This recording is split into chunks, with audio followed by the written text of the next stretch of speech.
Socialists, like all other monopolists, desire to make the law their own weapon. And when once the law is on the side of socialism, how can it be used against socialism? For when plunder is abetted by the law, it does not fear your courts, your gendarmes, and your prisons. Rather, it may call upon them for help. To prevent this, you would exclude socialism from entering into the making of laws? You would prevent socialists from entering the legislative palace? You shall not succeed, I predict, so long as legal plunder continues to be the main business of the legislature. It is illogical, in fact absurd, to assume otherwise. This question of legal plunder must be settled once and for all, and there are only three ways to settle it. 1, the few plunder the many. 2, everybody plunders everybody. 3, nobody plunders anybody. We must make our choice among limited plunder, universal plunder, and no plunder. The law can follow only one of these three. Limited legal plunder. This system prevailed when the right to vote was restricted. One would turn back to this system to prevent the invasion of socialism. Universal legal plunder. We have been threatened with this system since the franchise was made universal. The newly franchised majority has decided to formulate law on the same principle of legal plunder that was used by their predecessors when the vote was limited. No legal plunder. This is the principle of justice, peace, order, stability, harmony, and logic. Until the day of my death, I shall proclaim this principle with all the force of my lungs, which, alas, is all too inadequate. We pause from the reading here to note that at the time this was written, Mr. Bastiat knew that he was dying of tuberculosis. Within a year, he had passed away. Bastiat continues. In all sincerity, can anything more than the absence of plunder be required of the law? Can the law, which necessarily requires the use of force, rationally be used for anything except protecting the rights of everyone? I defy anyone to extend it beyond this purpose without perverting it, and consequently turning might against right. This is the most fatal and most illogic social perversion that can possibly be imagined. It must be admitted that the true solution, so long searched for in the area of social relationships, is contained in these simple words. Law is organized justice. Now, this must be said. When justice is organized by law, that is, by force, this excludes the idea of using law or force to organize any human activity whatever, whether it be labor, charity, agriculture, commerce, industry, education, art, or religion. The organizing by law of any one of these would inevitably destroy the essential organization, justice.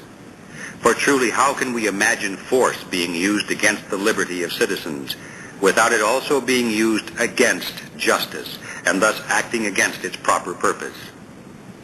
Here I encounter the most popular fallacy of our times. It is not considered sufficient that the law be just. It must be philanthropic. Nor is it sufficient that the law should guarantee to every citizen the free and inoffensive use of his faculties for physical, intellectual, and moral self-improvement. Instead, it is demanded that the law should directly extend welfare, education, and morality throughout the nation. This is the seductive lure of socialism, and I repeat again, these two uses of the law are in direct contradiction to each other. We must choose between them. A citizen cannot at the same time be free and not free. Mr. de Lamartine once wrote to me thusly, "Your doctrine," he said, "is only half of my program. You have stopped at liberty. I go on to fraternity."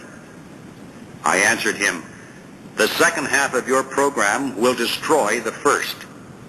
In fact, it is impossible for me to separate the word fraternity from the word voluntary. I cannot possibly understand how fraternity can be legally enforced without liberty being legally destroyed, and thus justice being legally trampled underfoot. Legal plunder has two roots. One of them, as I said before, is in human greed. The other is in false philanthropy. And at this point, I think I should explain exactly what I mean by the word plunder. I do not, as is often done, use the word in any vague, uncertain, approximate, or metaphorical sense. I use it in its scientific acceptance as expressing the idea opposite to that of property, wages, land, money, or whatever. When a portion of wealth is transferred from the person who owns it without his consent and without compensation, and whether by force or by fraud, to anyone who does not own it, then I say that property is violated, that an act of plunder is committed. I say that this act is exactly what the law is supposed to suppress always and everywhere. When the law itself commits this act that it is supposed to suppress, I say that plunder is still committed, and I add that from the point of view of society and welfare, this aggression against rights is even worse. In this case of legal plunder, however, the person who receives the benefits is not responsible for the act of plundering. The responsibility for this legal plunder rests with the law, the legislator, and society itself, and therein lies the political danger. It is to be regretted that the word plunder is offensive. I have tried in vain to find an inoffensive word, for I would not at any time, especially now, wish to add an irritating word to our dissensions. Thus, whether I am believed or not, I declare that I do not mean to attack the intentions or the morality of anyone.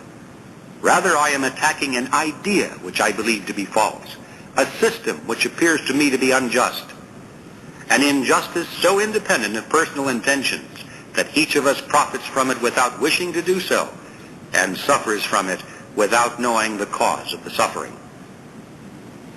The sincerity of those who advocate protectionism, socialism, and communism is not here questioned. Any writer who would do that must be influenced by a political spirit or a political fear. It is to be pointed out, however, that protectionism, socialism, and communism are basically the same plant in three different stages of its growth. All that can be said is that legal plunder is more visible in communism because it is complete plunder, and in protectionism because the plunder is limited to specific groups and industries. Thus it follows that of the three systems, socialism is the vaguest, the most indecisive, and consequently the most sincere stage of development. But sincere or insincere, the intentions of persons are not here under question. In fact, I have already said that legal plunder is based partially on philanthropy, even though it is a false philanthropy. With this explanation, let us examine the value, the origin, and the tendency of this popular aspiration which claims to accomplish the general welfare by general plunder. Since the law organizes justice, the socialists ask why the law should not also organize labor, education, and religion. Why should not law be used for these purposes? Because it could not organize labor, education, and religion without destroying justice. We must remember that law is force, and that consequently the proper functions of the law cannot lawfully extend beyond the proper functions of force. When law and force keep a person within the bounds of justice, they impose nothing but a mere negation. They oblige him only to abstain from harming others. They violate neither his personality, his liberty, nor his property. They safeguard all of these. They are defensive. They defend equally the rights of all. The harmlessness of the mission performed by law and lawful defense is self-evident. The usefulness is obvious, and the legitimacy cannot be disputed. As a friend of mine once remarked, this negative concept of law is so true that the statement, "The purpose of the law is to cause justice to reign," is not a rigorously accurate statement.